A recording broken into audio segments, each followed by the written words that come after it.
વિભક્તિ. સંસ્કૃતનો પહેલા શ્લોક બોલો, ચાલો. વ્યાકરણનો.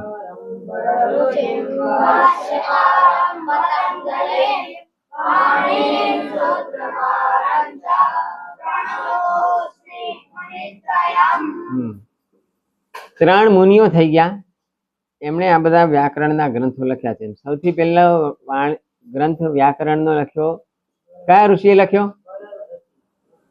નહીં, અષ્ટાધ્યાયી કોણે લખી? પાણિનીએ લખી. પાણિનીએ કેટલા સૂત્રો લખ્યા? સૂત્ર પાઠમાં કેટલા સૂત્રો છે? 4000. 4000 ઉપર છે.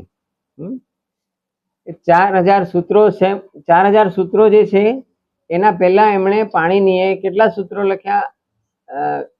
પેલા શું કહેવાય, માહેશ્વર સૂત્ર કેટલા કહેવાય? 14.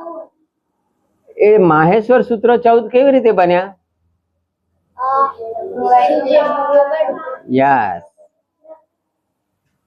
આખી સૃષ્ટિનો એક વખત સંહાર થઈ ગયો, બરાબર? સંહાર થઈ ગયો પછી શિવજી ભગવાને સંહાર કર્યો ને, સૃષ્ટિનો સંહાર શિવજી કરે છે, ખબર છે? 3 દેવ છે ને હમણાં, કયા કયા? બ્રહ્મા સૃષ્ટિનું સર્જન કરે, વિષ્ણુ ભગવાન સૃષ્ટિનું પાલન પોષણ કરે, અને હવે એવું લાગે કે હવે આને રાખવી નથી ને હવે આને નાશ કરવો છે, તો કોણ કરે? તો શિવજી કરે. સૃષ્ટિનું જ્યારે વિનાશ કરે એ વખતે શિવજી તાંડવ નૃત્ય કરે. તાંડવ નૃત્ય. તાંડવ નૃત્ય કરે એટલે આખી સૃષ્ટિનો વિનાશ થઈ જાય. પછી તાંડવ નૃત્ય કર્યા પછી આખી સૃષ્ટિનો વિનાશ થઈ જાય, પછી નવી સૃષ્ટિ બને. આખી સૃષ્ટિનો વિનાશ થઈ ગયો હોય ને નવી સૃષ્ટિ બને એટલે બધા નવા આવે, બરાબર? બધા નવા આવે તો આખી સૃષ્ટિ જ નવી બને. તો ભાષા તો હોય નહીં, હોય? સમજો કે આગળથી કોઈ તમારી મમ્મીએ તમને ભાષા શીખવાડી હોય, પણ કશું હોય જ નહીં, નવી જ સૃષ્ટિ બને તો કોઈ ભાષા આવડતી હોય ખરી?